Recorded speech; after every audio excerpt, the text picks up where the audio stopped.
안녕하십니까. 조갑제TV 시청자 여러분, 저는 조갑제닷컴의 조세별입니다. 지금 시각은 2020년 6월 12일 오후 4시를 가리키고 있습니다.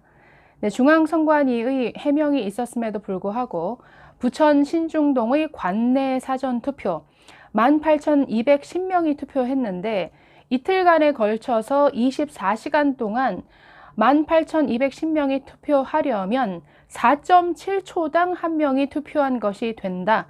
이것은 불가능한 수치다라는 주장이 계속 확산되고 있습니다.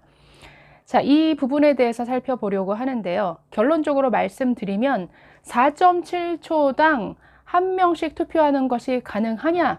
가능합니다.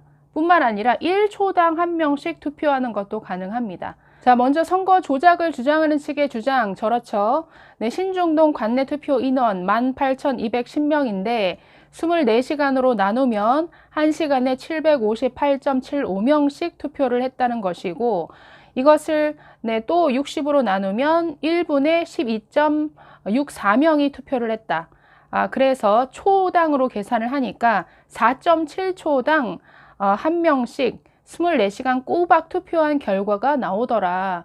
무슨 컨베이어 벨트도 아니고 어떻게 투표하는데 한 사람씩 4.7초밖에 안 걸릴 수 있느냐? 무슨 우사인 볼트냐? 말이 안 된다. 이런 주장을 하고 있습니다. 자, 이것이 왜 황당한 계산법인지 제가 먼저 질문을 던지겠습니다. 자, 10개 기표소에서 10명이 들어가서 투표하고 나오는데 총 1분씩 걸렸습니다. 자, 그러면 10명이 투표하는데 걸린 시간은 1분 곱하기 10명 해서 10분이 걸린 것인가요? 아니죠. 10명 다 똑같이 1분이 걸린 것이죠. 네, 또 한 가지 더 비슷한 계산법으로 이런 예를 들어보도록 하겠습니다. 이번 21대 총선에서 전국 사전투표소는 총 3,511개소였습니다.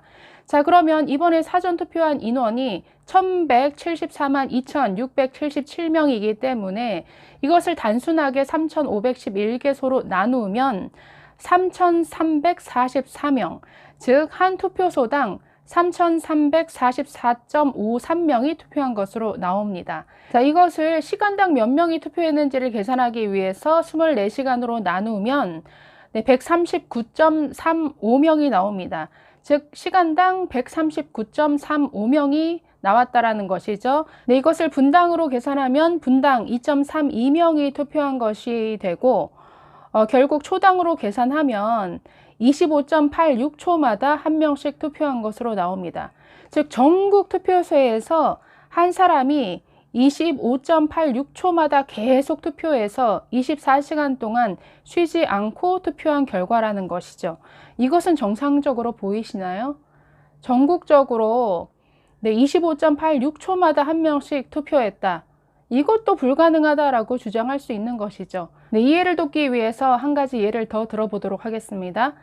상암 월드컵 축구 경기장, 여기 수용 인원은 66,704석으로 알려져 있습니다.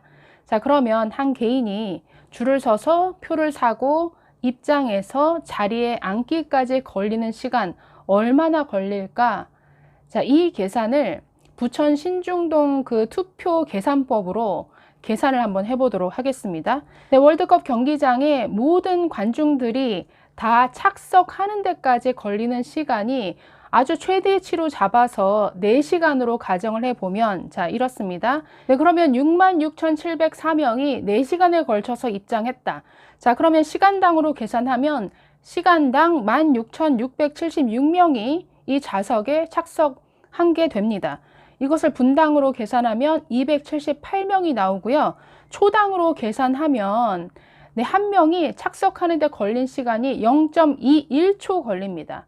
여러분 가능합니까? 네, 경기장에 들어간 사람들이 모두 초능력자라는 얘기가 되니까 말이 안 되는 이런 수치가 나오는 것이죠. 네, 한 가지 예를 더 들어보도록 하겠습니다.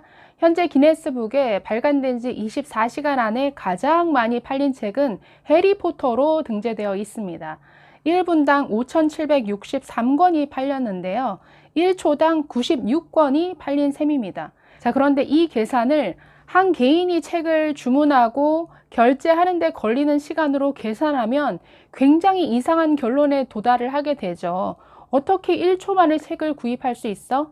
이것은 불가능해 라고 주장하는 것과 지금 마찬가지입니다. 네, 이제 본격적으로 부천 신중동의 사전투표 현장으로 가보겠습니다.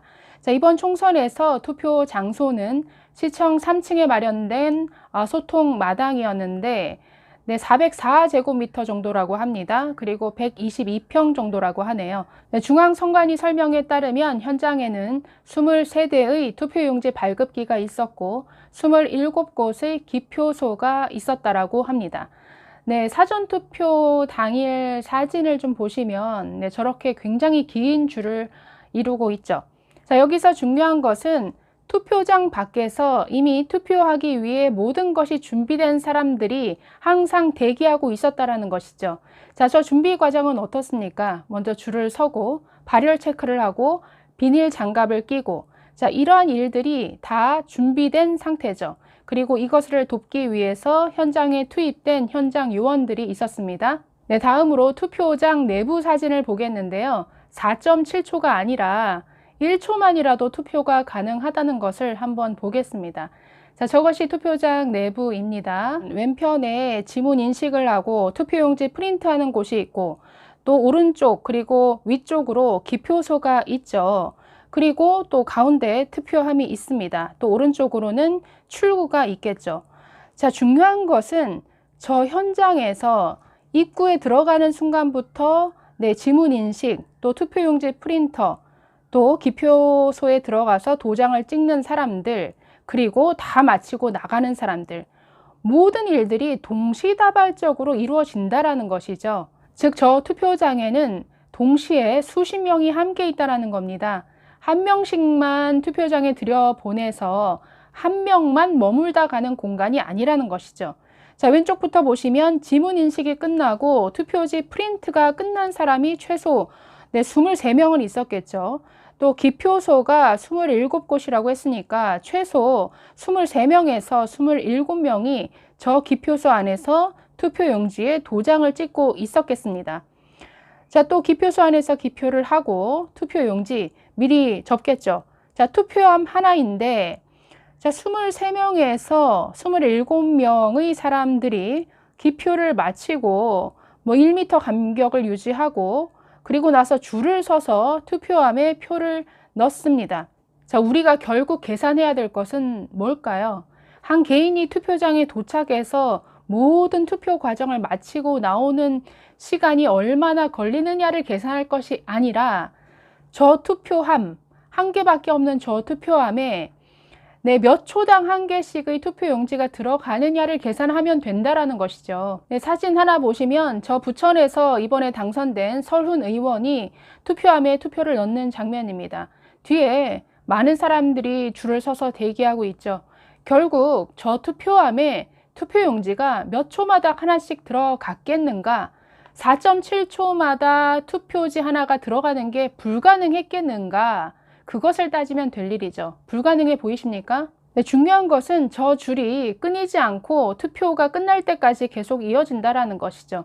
그리고 저 투표장 안에 있는 모든 과정에서 모든 행위들이 1, 2초마다 하나씩 다 행위들이 이어진다라는 겁니다. 1, 2초 간격으로 입구에서 사람들이 계속 들어오고 1, 2초 간격으로 계속 지문 인식을 하고 계속 투표지가 발급이 되고 또 투표를 마친 사람들이 빠져나가는데 1, 2초마다 한 명씩 계속 빠져나가는 이런 일들이 무슨 투표가 컨베이어 벨트냐라고 조롱을 하지만 모든 것들이 컨베이어 벨트처럼 이루어졌습니다. 왜 이게 가능했을까요? 네, 투표 현장에 23대의 발급기와 27곳의 기표소가 있었기 때문에 모든 일들이 동시다발적으로 진행될 수 있었다라는 것이죠. 그렇기 때문에 출입구가 하나여도 그리고 투표함이 하나더라도 얼마든지 4.7초마다 아니 1초마다 한 개씩의 투표가 얼마든지 가능한 구조입니다. 네, 그렇기 때문에 4.7초당 한 명씩 투표하는 것은 불가능하다라고 주장하는 것은 황당한 계산법입니다. 맨 처음에도 말씀드렸지만 기표소가 10개가 있고 동시에 10명이 들어가서 각 한 사람이 투표하고 나오는데 걸린 시간이 1분인데 자, 이것을 1 곱하기 10명으로 해서 10명이 투표하는데 걸린 시간이 10분이었다라고 계산하는 말도 안 되는 계산법입니다. 10명이 투표하는데 걸린 시간은 똑같이 1분인 것이죠. 네, 선거 조작 이슈를 이끌어가는 많은 채널들 좀 신중했으면 좋겠습니다. 정말 떼약볕에서 선거 조작, 선거 부정을 외치는 많은 어르신분들 정말 고생하시는 모습 보니까 참 마음이 좋지 않았는데요. 그런 분들을 생각하신다면 아니면 말고식으로 의혹 제기를 할 것이 아니라 정말 이 내용이 타당한지 여부를 다각도로 검증을 해 봐야죠. 그리고 내가 제기하는 이러한 조작 의혹들이 현실 세계에서 정말 실현 가능하겠는가를 현장을 잘 아는 사람들과 함께 머리를 맞대고 정말 여러모로 검증을 해 가면서 이렇게 의혹 제기를 해야지, 지금은 너무나 많은 가짜 뉴스가 더해지고 또 더해지고 있습니다. 이러면 정말 조롱거리로 전락할 수 있는 것이죠. 정말 이 더위에, 무더위에 고생하는 많은 어르신들을 생각하시면 좀 신중한 의혹 제기가 있었으면 좋겠습니다. 감사합니다.